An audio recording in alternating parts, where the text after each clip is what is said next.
In this video, I'm going to travel to the richest city on earth and you're going to follow along with everything. This is where the highest purchasing power per capita is found. And that's why everyone calls Madrid the richest city on the planet. But what does that really mean? Today, I'm going to measure this wealth with 3 quick tests: price, assets, and quality of life. At the end, the city will get a score. It might surprise you.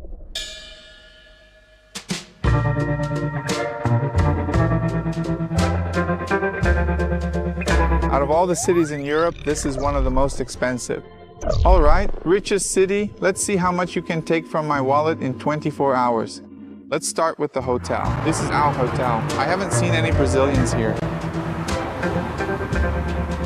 You might not know this yet, okay? Take a look. This is the room I'm staying in at the hotel. As you can see, it's a cozy space with a comfortable bed and a window that lets in plenty of light. I've been enjoying my stay here so far, and guess what? Can you guess how much I paid for a night at this hotel? Think about it for a moment. What do you think the price was for just one night in this room? As you can see, this hotel is centrally located in the city. It's right in the center. 2 nights here cost 260 euros. That's not per night. If you convert it, it's expensive. But if you earned money in the local currency, it wouldn't be. Guys, I don't understand anything. Coffee, 3 euros. Metro, 1.50. About 2 euros more or less. We're here now. Walking around here in Madrid, getting to know the places and everything. Better than there's Marqueque, which is really typical of Spain. And this video is going to be very interesting. Why? I want you to share this experience with me. The peculiar aspects of this country, Spain. Pride in cannabis. The store that sells marijuana here is legal, right? You're crazy. As soon as I got out of the hotel and started walking, I found a cannabis store. But calm down, it's just an accessories store. Marijuana themed. Let's keep walking. Chocolate shop. St. James. This is the place for the most famous churros in Madrid. It's crowded. This is all here, look. I'll show you. All these tables here. Churros from San Ginés, the most famous place in Madrid. It'll cost you about 10 to 20 euros per churro. Now I want to talk about 2 things. Prices of things and about safety, okay? I talked to the Uber driver here and I asked him, man, how does safety work here? He said, look, super safe. No need to be afraid. For example, filming with a camera, walking around with a backpack, carrying your phone, walking around with this, with that, and so on. Super safe. No one is going to come up to you and like rob you or anything like that. But just like anywhere else in the world, keep an eye on your backpack, for example. It's super safe and I felt more at ease because you never know, right? Madrid, come on, it's the capital. Honestly, because of the safety, this city deserves a point for quality of life. Now, about the cost of things, yes, it is more expensive than in Portugal, for example. It really is. Pretty much everything costs twice as much. And salaries here are also double. So in the end, one kind of balances out the other. But for us who are converting, things here end up costing twice as much. Lunchtime, we're going to evaluate 2 things here. The quality and price of the food. We're buying here, there's already a restaurant. There's a lot here, we're right in the city center.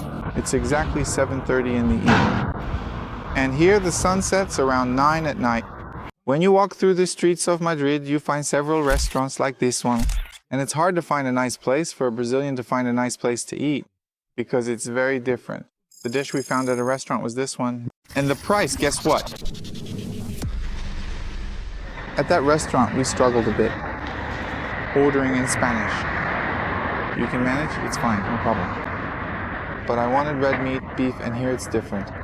Portugal is much easier. Same language, but here you can already feel a bit of a difference. Let's add it up.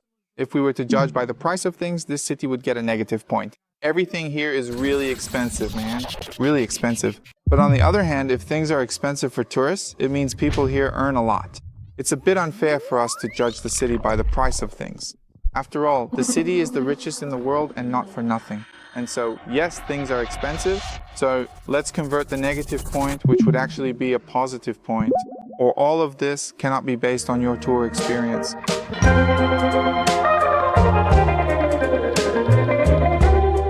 This is kilometer 0. What is that? It means that everyone comes here and takes photos, see? Kilometer 0. Here are some explanations. It means that this is the 0 point from where all the roads start. See here? All the roads in Spain, the main roads in Spain. All of them were mapped out from here. Look, directly from here. God, just look at this.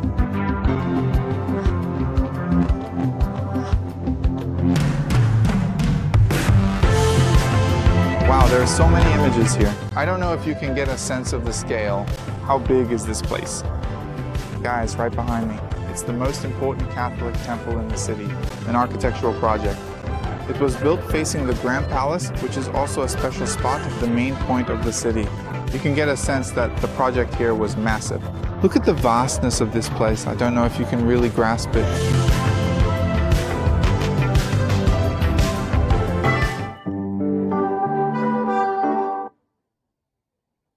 Who would have thought, huh? We'd be here. Guys, sometimes I just stop and think, man, it's unbelievable to think that I'm here, you know? That we're here today. This would have been totally unlikely. 3 years ago, we wouldn't have even imagined it. 3 years ago, never, not a chance. And this allows us to open our minds to so many things, to get to know different cultures, to see different realities. So you look and say, man, wow, I'm really small, you know? I'm really small. I still have so much to improve. I still have so much growing to do. I have room to grow, you know? Because if you don't travel, if you don't see new places, it doesn't hit you. It doesn't sink in, you know?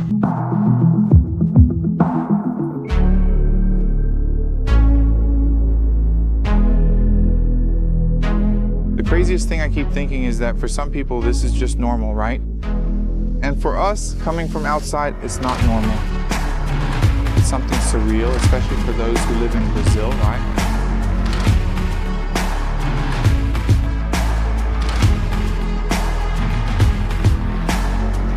We're standing in front of the Royal Palace.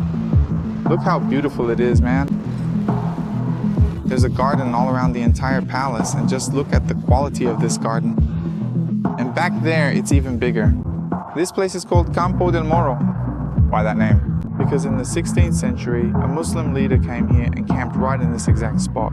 The group wanted to camp here with the intention of conquering the city, and that's why they gave it the name Campo del Moro. This is a very important place because it's right in the center, in the main center of Madrid. And here is the fountain, over there is the Royal Palace. And man, it's impressive.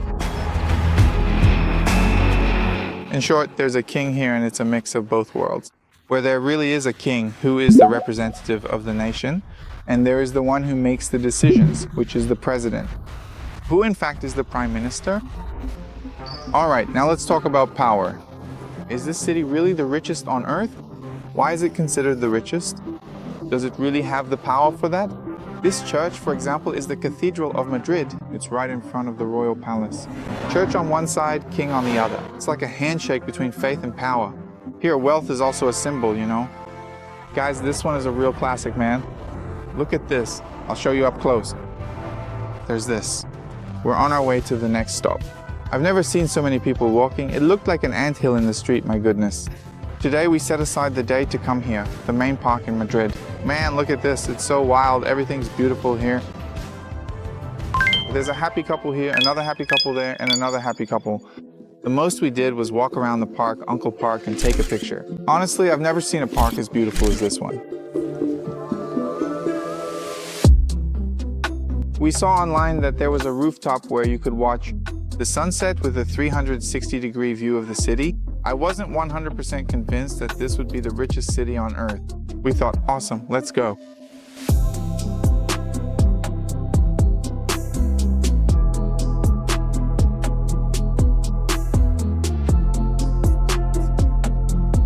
There it was, the Royal Palace and the church. Man, this view is unreal. A privileged view of the city. It's the only place that has this view, and that's why there are so many people here. About 60 degrees. And here you watch the sunset right there. It's all good, the sun is already setting. We got a spot here that's not so privileged. You can't really see the sun setting from here. But on the other hand, we got a really privileged spot where you can see everything. Look at what's right in front of us. The richest city on earth. Maybe it's not the richest, but now I understand why it's seen that way. It won in everything. Price, housing, power. But what really won me over was something you can't measure. Because in the end, there isn't a perfect place, richer or poorer, uglier or more beautiful. The best place is the one where you're happy. And this city won because it truly won me over. Man, and to be honest, we can't wait to come back.